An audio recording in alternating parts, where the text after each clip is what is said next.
Bonjour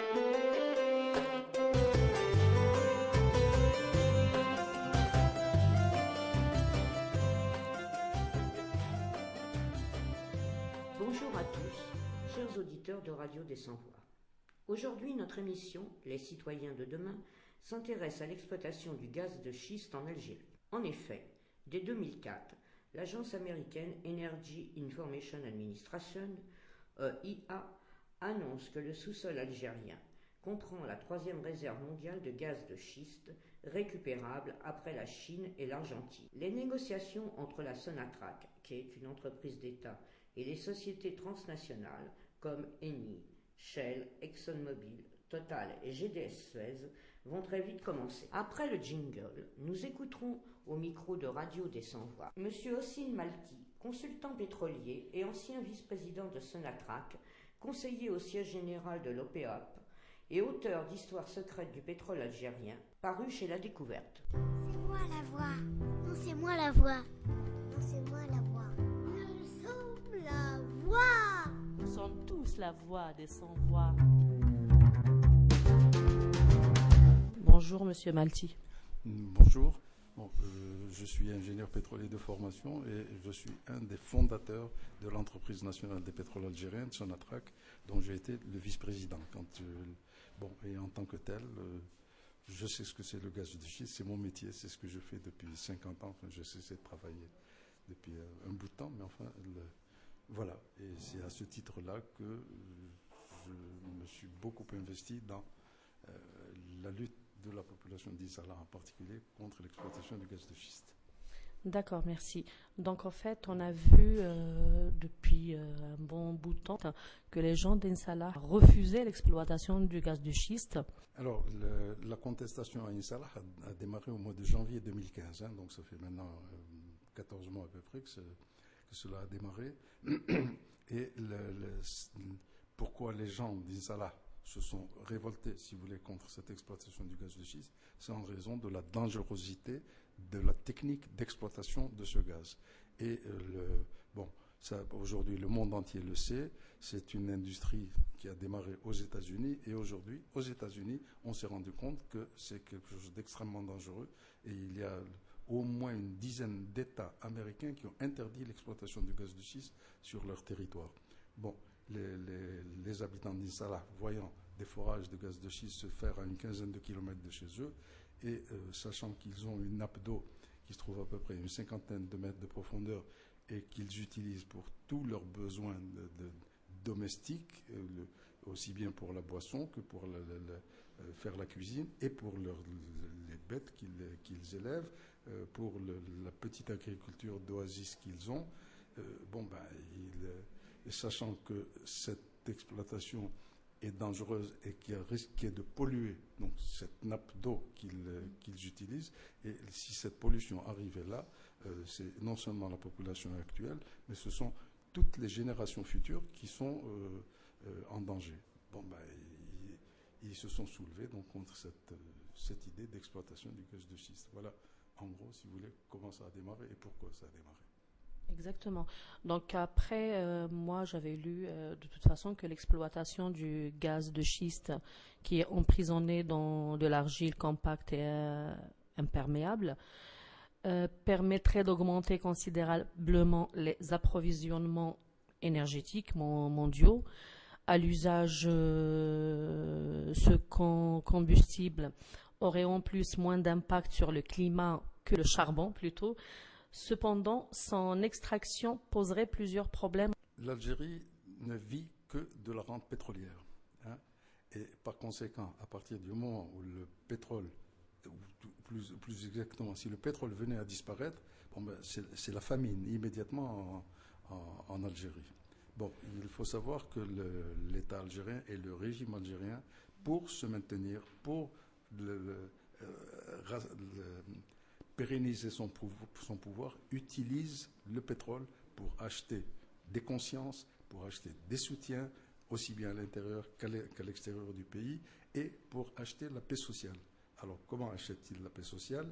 En subventionnant un certain nombre de produits de première consommation, d'une part, donc avec ça, il calme un peu les ardeurs de la population, et en distribuant de l'argent à tout va. Depuis quelques années, il y a en permanence des contestations un peu partout à travers le pays, et dès qu'il y a une petite révolte quelque part, bon, on demande à ces jeunes pourquoi, qu'est-ce que vous voulez, etc. Vous voulez de l'argent? Voilà, on vous donne de l'argent, et avec ça, on a calmé le jeu.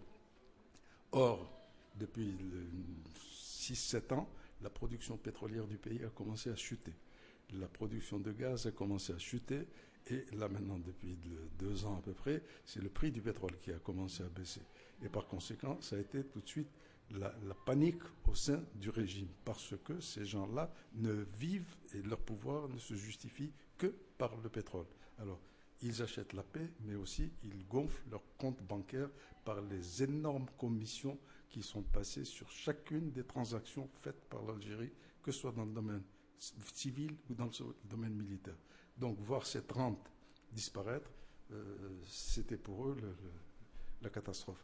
Il fallait trouver autre chose, et cette autre chose, c'est une nouvelle rente, c'est celle du gaz de schiste. Donc on remplace une rente par une autre. On ne pense pas à créer une nouvelle économie, à revoir le système économique, à développer un certain nombre d'industries. Tout ce qui se consomme en Algérie provient de l'étranger. On ne fabrique rien sur place, on ne fait rien sur place. Et ça, c'est le rôle du pouvoir, du régime, de reviser cette politique. Or, ils ne veulent pas le faire. C'est moi la voix. Non, c'est moi la voix. Non, c'est moi la voix. Nous sommes la voix. Nous sommes tous la voix des sans-voix.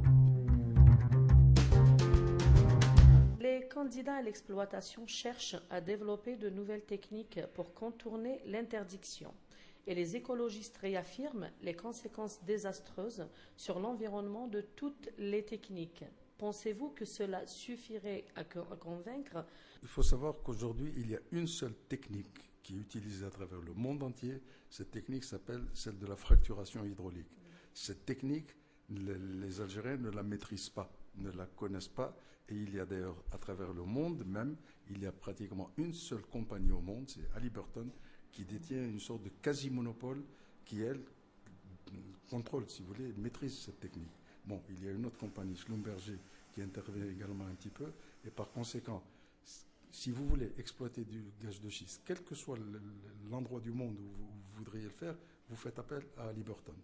Bon, donc, ce qui veut dire que déjà, sur le plan économique, c'est une affaire qui risque de coûter très cher à l'Algérie. Secondo, le coût d'un forage pour la production de gaz de schiste, c'est au moins le double, voire le triple du prix d'un forage normal.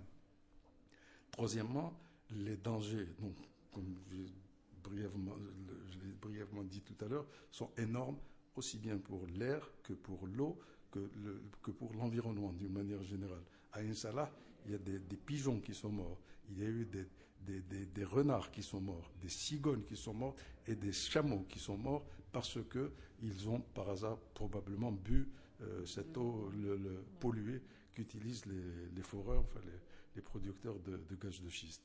Bon, le régime algérien, le gouvernement est conscient de tout cela. Ils connaissent ces dangers. Mais néanmoins, étant donné qu'ils n'ont pris aucune mesure pour préparer ce qu'ils appellent l'après-pétrole, dont ils parlent déjà depuis une bonne vingtaine d'années, ils se retrouvent dans une situation où il n'y a plus d'issue de sortie. D'autant plus, je vous dis, qu'ils sont intéressés personnellement par l'exploitation du gaz de schiste en raison de la corruption. C'est 10 milliards de dollars minimum qui, chaque année, vont dans les poches de messieurs X, Y et Z, des gens qui sont très haut placés au sein de l'État. Donc, voilà. Alors, ils voudraient développer cette industrie, quoi qu'il arrive. Actuellement, on peut encore rattraper le coup parce que l'Algérie se trouve qu'elle a des réserves financières assez importantes et elle peut, même cette situation de crise, les prix du pétrole qui ont baissé, le prix va remonter un jour ou l'autre et l'Algérie peut tenir le coup encore pendant au moins 3 ans avec les réserves financières dont elle dispose. Donc, et probablement d'ici 3 ans, les prix seront remontés un petit peu, mais il faut décider une bonne fois pour toutes de changer cette politique et visiblement, ils n'en prennent pas le chemin. Pensez-vous que l'État algérien joue sur la peur des gens? Combien y a-t-il de pays qui n'ont pas de réserve de pétrole, qui ne produisent pas de pétrole, mais qui néanmoins vivent très heureux du fait de leur travail et de l'intelligence et du génie de l'homme, tout simplement. Maintenant, même les pays pétroliers, vous prenez les pays du Golfe, le Koweït, le Qatar, les Émirats arabes unis. Les Émirats arabes unis, c'est un désert, et un petit désert, c'est aujourd'hui une destination touristique. Vous avez des milliers d'Européens ou d'Américains ou autres qui vont faire du tourisme à Abu Dhabi ou dans les Émirats. Sur la base de quoi ont-ils construit ça? En utilisant les réserves du pétrole. Et ils ont créé une nouvelle industrie qui est donc l'industrie touristique. L'aéroport d'Abu Dhabi est un aéroport mondialement connu. Toutes les compagnies aériennes qui desservent l'Asie transitent par et donc ce transit, on paie des taxes. Hein. Chaque avion, quand il se pose ou qu'il décolle de là-bas, il y a de l'argent qui rentre dans le... Vous avez des pays comme la Norvège. La Norvège est un grand pays pétrolier. Néanmoins, ils n'ont pas de crise parce qu'ils n'ont pas compté uniquement sur le pétrole. Ils ont développé un certain nombre de choses à côté. Que l'on profite des rentrées du pétrole pour développer l'industrie, oui, mais consommer uniquement cet argent, on arrive à la situation dans laquelle... Alors, maintenant, je dirais aux gens qui ont peur en se disant qu'est-ce qui va se passer si le pétrole devait disparaître. C'est certain que si le pétrole devait disparaître totalement et que s'il n'y a pas de système de remplacement, il est clair que c'est la famine qui s'instaure, ça c'est clair. Mais néanmoins, comme je disais tout à l'heure, on peut encore rattraper le coup, mais il faut que les gens se mettent au travail. Et ça, c'est à l'État de faire en sorte de pousser les gens par différents... tous les leviers économiques dont ils disposent pour que les gens se mettent à créer de nouvelles industries. Pourquoi pas développer l'agriculture, pourquoi pas développer le tourisme, pourquoi pas développer autrefois en Algérie, il y avait un artisanat qui fonctionnait très bien. Même cet artisanat a disparu. Donc, autant de choses qui pourraient faire relever, si vous voulez, le niveau de vie du pays et des habitants. Pensez-vous que les pays qui nous entourent pouvaient quand même faire un peu de pression sur l'État algérien? L'industrie pétrolière est une industrie qui est dominée par les États-Unis. Quel que soit le secteur dans lequel vous travaillez dans le domaine pétrolier, vous allez trouver des entreprises américaines. Les unités de mesure utilisées dans l'industrie pétrolière sont des unités américaines. Le prix du pétrole s'exprime en dollars et en barils et non pas en euros et en litres ou en mètres cubes. C'est juste pour vous donner une idée et par conséquent, les compagnies américaines dominent le secteur pétrolier à travers le monde entier. Donc, l'exploitation du pétrole en Algérie, je dirais qu'à la limite, la décision ne dépend pas uniquement de l'État algérien. Vous avez des intérêts politiques extrêmement importants derrière qui font que des puissances étrangères interviennent et font des pressions dans un sens ou dans l'autre pour soit produire, soit pour installer leur propre compagnie ou favoriser leurs intérêts, etc.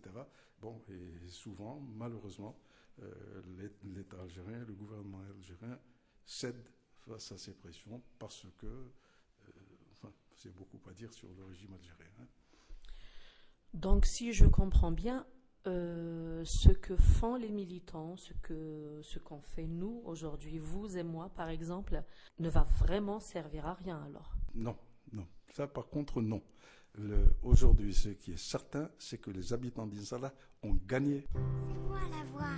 Non, c'est moi la voix. Non, c'est moi la voix. Nous sommes la voix. Nous sommes tous la voix des sans-voix. Pensez-vous que tous ces efforts ne vont pas servir à quelque chose face aux géants américains?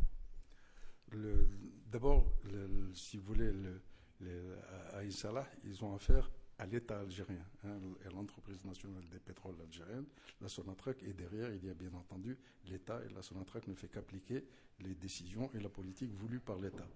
Donc, les gens luttent contre le pouvoir de l'État. Et il se trouve que en Algérie, c'est le régime qui est ainsi fait, à savoir que chaque fois qu'il fait face à une opposition quelque part, dans quelque secteur que ce soit dans le domaine politique, que ce soit dans le domaine associatif ou autre, il va essayer de casser cette opposition. Alors là, il utilise tout un tas de techniques, depuis l'infiltration à la manipulation, la violence, le clonage, créer un parti équivalent à celui que l'on veut éliminer, etc., pour casser cette opposition. Toutes ces techniques ont été employées à Insalah et elles ont toutes échoué. Tout simplement parce que, à la différence de tout autre mouvement, quand vous avez un parti politique, lui, il a des revendications politiques. Quand vous avez des émeutes un peu partout en Algérie, c'est les associations ou autres qui mènent ces émeutes ont des revendications matérielles. Bon, donc dans le politique, comme je disais, on va casser ce mouvement politique. Quand c'est du matériel, on va sortir un peu d'argent du trésor public que l'on va distribuer, et avec cela on a calmé le jeu.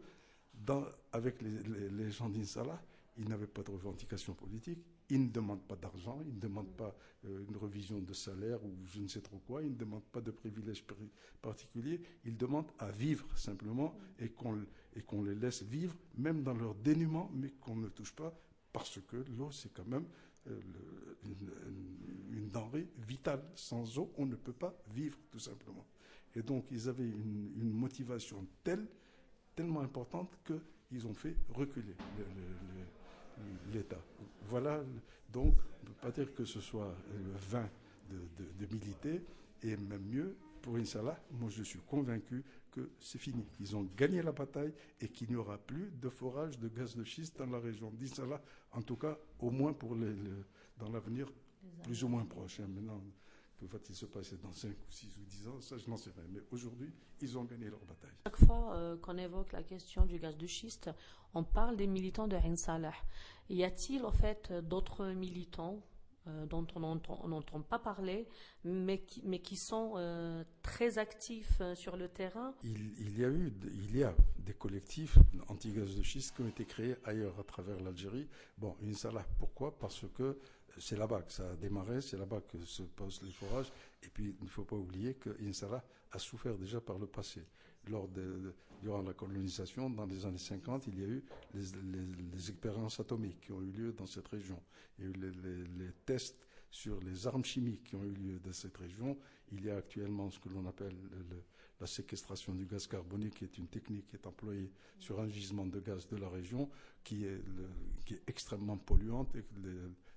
Donc ils ont subi un certain nombre de traumatismes dans le passé, et là, on veut leur créer de nouveaux problèmes. Bon, donc ils ont résisté, c'est la raison pour laquelle l'opposition a été très ferme là-bas. Mais néanmoins, ailleurs, et essentiellement dans le sud, à travers le Sahara, c'est là qu'il y a eu le plus de résistance, parce que malheureusement, c'est au Sahara que se font toutes ces recherches. Alors, vous avez des collectifs qui ont été créés à Adra, à Tamanrasset, à Ouargla, à Ilizi, etc., partout à travers. Il y en a dans le nord du pays, mais ils sont moins actifs parce qu'ils sont un peu plus loin des problèmes. Un collectif qui se crée à Constantine. Et peut-être pas médiatisé, surtout. Oui, et il y a également cela, mais il n'y a pas de pétrole à côté de Constantine ou d'Oran ou de Tizi Ouzou, je n'en sais rien. Donc les gens se sentent peut-être un peu moins concernés que les gens du Sud. Mais néanmoins, il y a quand même un élan de solidarité qui s'est fait à travers toute l'Algérie. Le mot de fin, Monsieur Malti, les habitants de Ain Salah ont gagné la première bataille. Pensez-vous que nous allons gagner la grosse bataille, où nous devons militer encore des années et des années pour en arriver vraiment à ce qu'on cherche aujourd'hui? C'est peut-être malheureux à dire, mais cette chute des prix du pétrole est une bénédiction pour l'Algérie. C'est comme ça que moi, personnellement, je l'interprète, et ça va pousser précisément le régime et même, à la limite, le peuple lui-même a changé leurs habitudes, à revoir la manière de vivre. Et je suis convaincu qu'on va quand même gagner à long terme. Ben, je l'espère aussi, Monsieur Malti. Je vous dis merci beaucoup. Vous êtes très aimable. Vous m'avez accordé l'interview. Donc, Monsieur Malti, qui est ingénieur géopétrolier, je vous dis à très bientôt, peut-être, sur la radio des Sans-Voix. Merci. Merci à vous.